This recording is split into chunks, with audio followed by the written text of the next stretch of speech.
പലതരം സീഷേഴ്സ് ഉണ്ടെങ്കിലും ആരും അറിയാത്തതും അല്ലെങ്കിൽ ശ്രദ്ധിക്കാത്തതുമായ ഒരു ടൈപ്പ് ഓഫ് സീഷറാണ് ആബ്സെൻസ് സീഷേഴ്സ്.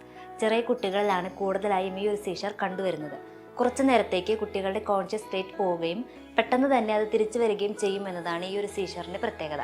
5 വയസ്സ് മുതൽ 9 വയസ്സ് വരെയുള്ള കുട്ടികളിലാണ് ഈ ഒരു സീഷർ കൂടുതലായും കണ്ടുവരുന്നത്. ഒട്ടുമിക്ക കുട്ടികളിലും ഒരു ദിവസത്തിൽ തന്നെ ഇടയ്ക്കിടയ്ക്ക് ഇതുപോലെ വരാറുണ്ട്. ഈ ഒരു തരം സീഷറിൻ്റെ ഫ്രീക്വൻസി, അതായത് എത്ര തവണ വരുന്നു, അല്ലെങ്കിൽ ഇൻറ്റൻസിറ്റി, അതായത് എത്ര നേരം ഇത് നീണ്ടു നിൽക്കുന്നു എന്നതിനനുസരിച്ചായിരിക്കും ഈ ഒരു സീഷർ എത്രമാത്രം പ്രോബ്ലം ഉണ്ടാക്കുന്നു എന്ന് മനസ്സിലാക്കുന്നത്.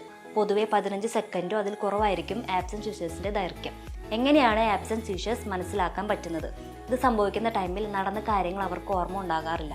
ഓരോ ആളുകളിലും വ്യത്യസ്ത രീതിയിലായിരിക്കും ഈ ഒരു തരം സീഷർ കാണുന്നത്.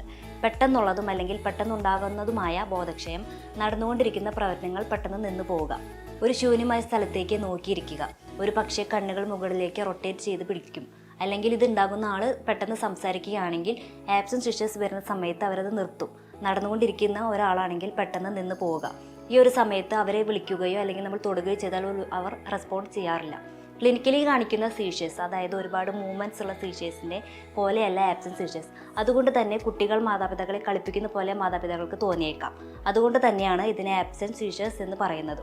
നിങ്ങളുടെ കുട്ടി ഇതിൽ എന്തെങ്കിലും അബ്നോർമൽ മൂവ്മെൻറ്റ്സോ അല്ലെങ്കിൽ ഇതുപോലെയുള്ള ഏതെങ്കിലും സിംറ്റം കാണിക്കുന്നുണ്ടെങ്കിൽ പെട്ടെന്ന് തന്നെ ഒരു ന്യൂറോളജിസ്റ്റിനെ കാണുന്നത് നന്നായിരിക്കും.